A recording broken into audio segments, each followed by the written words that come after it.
If you like the content that we're pushing out, please like, share, and of course subscribe. And let us know in the comments what you think about our videos. Like, why would you watch it and not tell us what's going on? And I hope to see you later on. Peace out. Welcome to another Alternative Factuals video, you guys, and today we're going to be covering Luke Cage Season 2.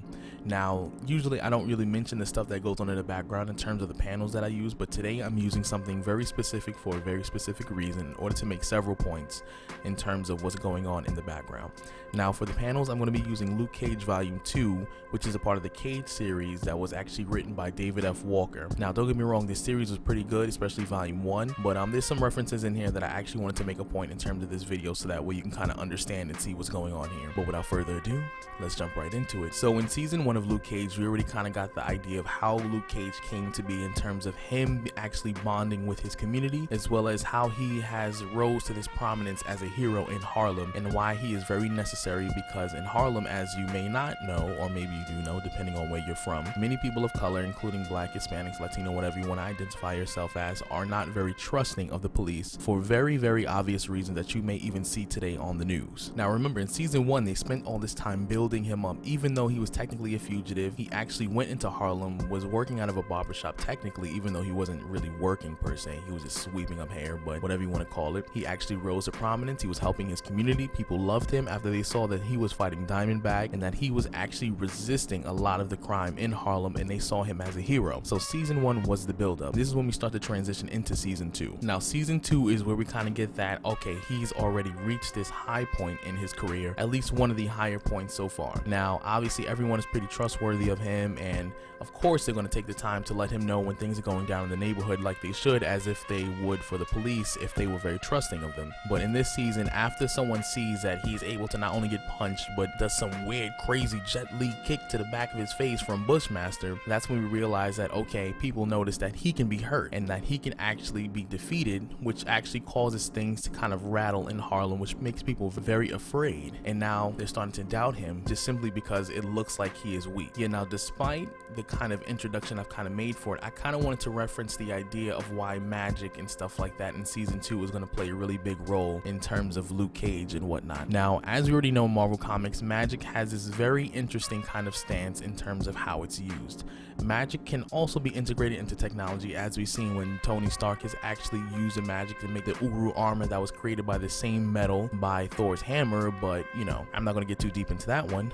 But what makes this interesting is that it seems like Bushmaster is actually drawing a lot of his power from some sort of dark magic or just magic in general, much like the Hand was in Daredevil as well as in the first season of Defenders. Now the reason why magic is so important is because Luke Cage, just like anybody else, is very susceptible to magic, hypnotism, as well as some form of alien metals and tech and stuff like that that can penetrate his skin.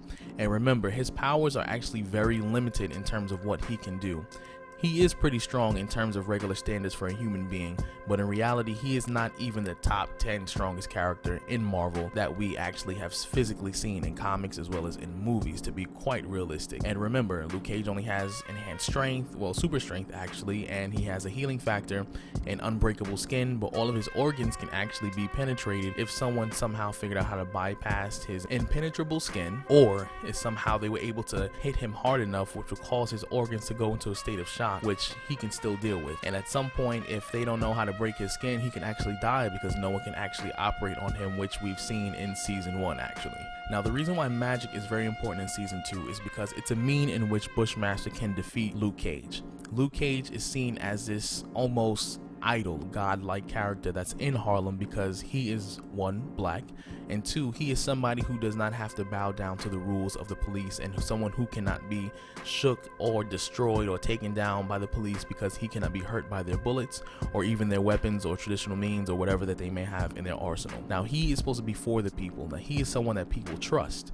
But magic seems to be something that kind of comes into Season 2 as a plot device in order for them to make him seem a lot weak. Now in reality he's not weaker, but like I said, magic is used in order for them to be able to defeat him. Now what we know so far about magic in terms of the whole Netflix universe or whatever you want to call it is that magic is used by the Hand. Now once we actually see that Luke Cage is actually able to be hurt by the Hand in terms of magic and stuff like that, well, technically hurt by Bushmaster in this particular case, it invites people like the Hand into the community of Harlem to actually realize, like, okay, even though Harlem is supposed to be under the protection of Luke Cage, we now know that he can be affected by people who are enhanced not by science but by magic, which ultimately will leave the community open for further takeover, because as we know in Marvel Comics, there are plenty of people, whether they be extremely large villains or lower totem pole villains, they are totally susceptible to magic, and they can fully manipulate magic and actually run street level things into these communities so that way they can take over. But this video wasn't supposed to be anything too drastic or too crazy, but let me know what you think about this video. Let me know what you think about the concept of magic in Luke Cage and all that stuff, and I hope to see you in the next one. Peace out, Zeddy.